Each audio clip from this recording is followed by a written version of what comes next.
कर्पूरगौरं करुणावतारं संसारसारं भुजगेन्द्रहारं सदा वसन्तं हृदयारविन्दे भवं भवानी सहितं नमामि। महाविष्णुं ज्वलन्तं सर्वतोमुखं नृसिंहं भीषणं भद्रं मृत्योर्मृत्युं नमाम्यहं। स्वाहापतये स्वाहा।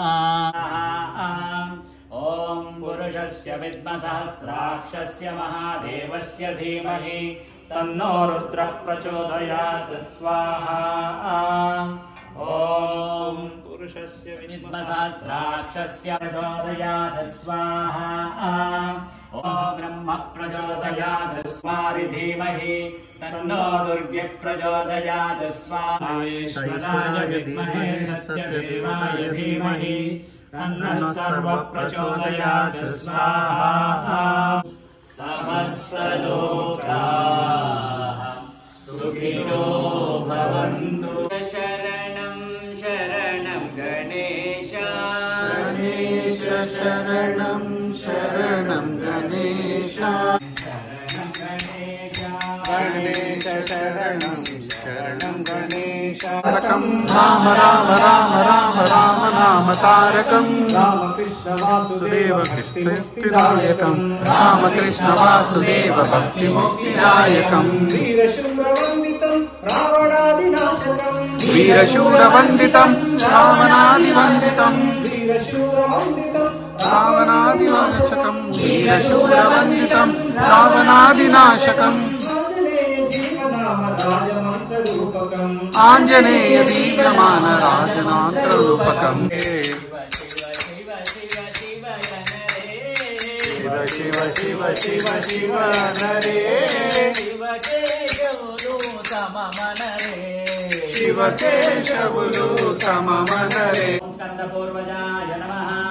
ॐ सर्वसिद्धिप्रदायकाय नमः।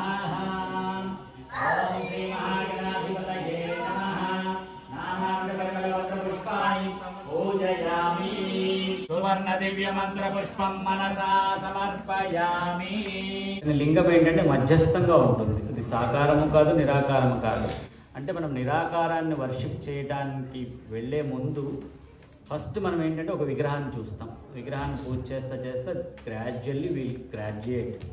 కొంచెం ఒక సాకార నిరాకారానికి మధ్యస్థమైన లింగం ఫామ్ చేస్తా finally will actually go to the నిరాకార ఫామ్. పురుషం జగత్ శివేన వజసా త్వాగిరిషాచ్చాపదామసి యథానః సర్వమిచ్చగతేశ్వరం సుమనాసగ అద్యమోచనని భక్తా ప్రథమో నైవ్యో చ నమో మధ్యమాయ చాపగల్భాయ చ నమో జఘన్యాయ చ బుద్ధియాయ చ నమః సౌమ్యాయ చ మతిసంజ్ఞాయ చ నమో యామ్యాయ పుష్టివర్ధనం. ఉర్వారుకమివ బంధనాన్ మృత్యోర్ముక్షేయమామృతాత్ మృత్యోర్ముక్షేయమామృతాత్. త్ర్యంబకం యజామహే సుగంధిం పుష్టివర్ధనం.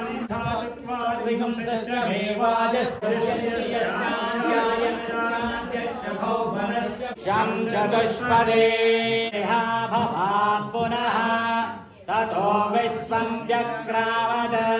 వసంతో అస్యాసీదాజ్యం తేన దేవాయ యజన్త సాధ్యారుషయే జాతా అజపయః నమః సంప్రదాయ పోషకాయ చ. శివం భజే మంజునాథం శివం శివం శుద్ధాత్మనీయం సమర్పయామి. ఓం జయ జగదీశ హరే. ఓం కరూపాద శివ సాయి మహాదేవ సత్య సాయి మహాదేవ మంగళహారతి అందుకో మంగళహారతి అందుకో. సత్యనారాయణ నారాయణ నారాయణ ఓం నారాయణ